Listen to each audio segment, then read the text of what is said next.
চণ্ডীপুর নামে একটি ছোট গ্রামে জন্ম হয় একটি মেয়ের।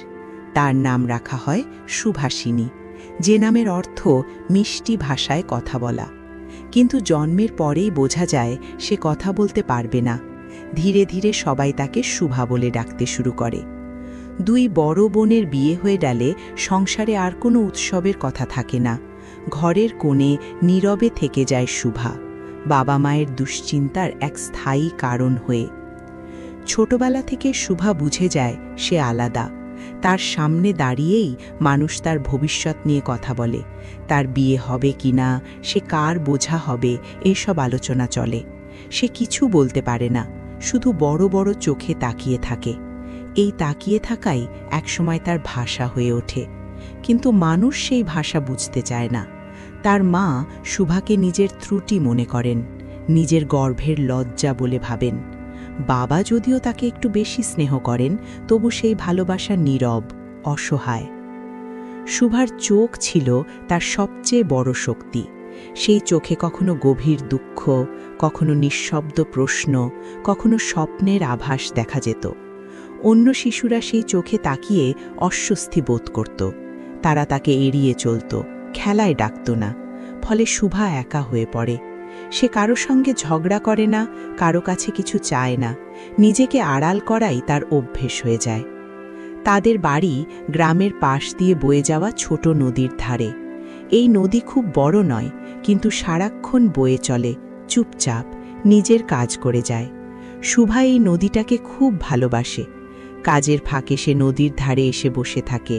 নদীর জল, মাঝির গান, পাখির ডাক, গাছের পাতার মর্মর সব মিলিয়ে যেন প্রকৃতি তার হয়ে কথা বলে।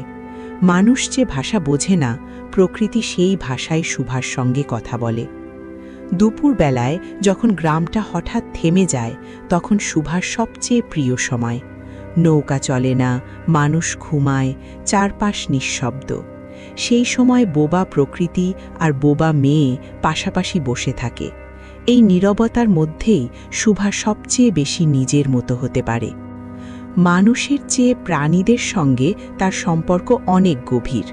গোয়ালের দুই গাভী সর্বশী আর পাঙলি তার সবচেয়ে কাছের বন্ধু। তারা তার কণ্ঠ শুনতে পায় না, কিন্তু তার মন বুঝতে পারে। শুভা যখন কষ্ট পায়, তারা কাছে এসে দাঁড়ায়, গা ঘেঁষে তাকে সান্ত্বনা দেয়। ছাগল আর বিড়াল ছানাও তাকে ভালোবাসে, কিন্তু গাভীদের সঙ্গে তার সম্পর্কটা আলাদা। গ্রামের মানুষদের মধ্যে একমাত্র প্রতাপই তার নীরব সঙ্গ মেনে নেয়। প্রতাপ অকর্মণ্য, সারাদিন মাছ ধরেই সময় কাটায়। নদীর ধারে মাছ ধরতে ধরতে তার সঙ্গে প্রায়ই শুভার দেখা হয়।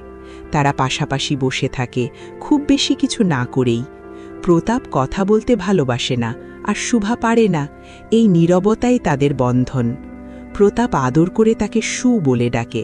যেখানে কোনো করুণা নেই, আছে স্বাভাবিক আপন ভাব। বয়স বাড়ার সঙ্গে সঙ্গে শুভার মনে অদ্ভুত পরিবর্তন আসে। সে নিজের অস্তিত্ব টের পেতে শুরু করে। রাতে পূর্ণিমার আলোয় সে ঘর থেকে বেরিয়ে চাঁদের দিকে তাকায়। বিশাল আকাশের নিচে দাঁড়িয়ে সে নিজেকে খুব ছোট, খুব একা মনে করে।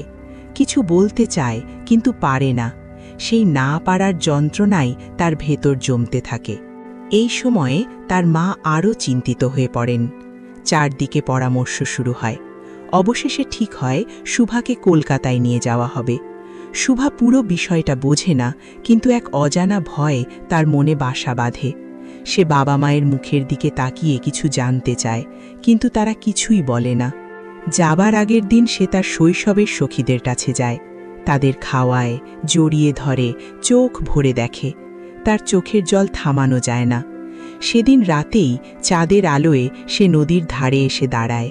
নিজের চেনা পৃথিবী, নদী, গাছ, নীরবতা সব কিছুকে ছেড়ে যেতে তার মন চায় না। সে নিঃশব্দে যেন মাটিকে আর নদীকে আঁকড়ে ধরে বলে ওঠে, আমাকে যেতে দিও না। কিন্তু শুভার এই কথা কেউ শোনে না। তার কণ্ঠ নেই, আর তাই তার আকুতিও শব্দহীন থেকে যায়। গল্প শেষ হয় এই নীরবতাতেই, একটি বোবা মেয়ের অসীম বেদনা আর প্রকৃতির সঙ্গে তার গভীর নির্বাক বন্ধনের মধ্যে।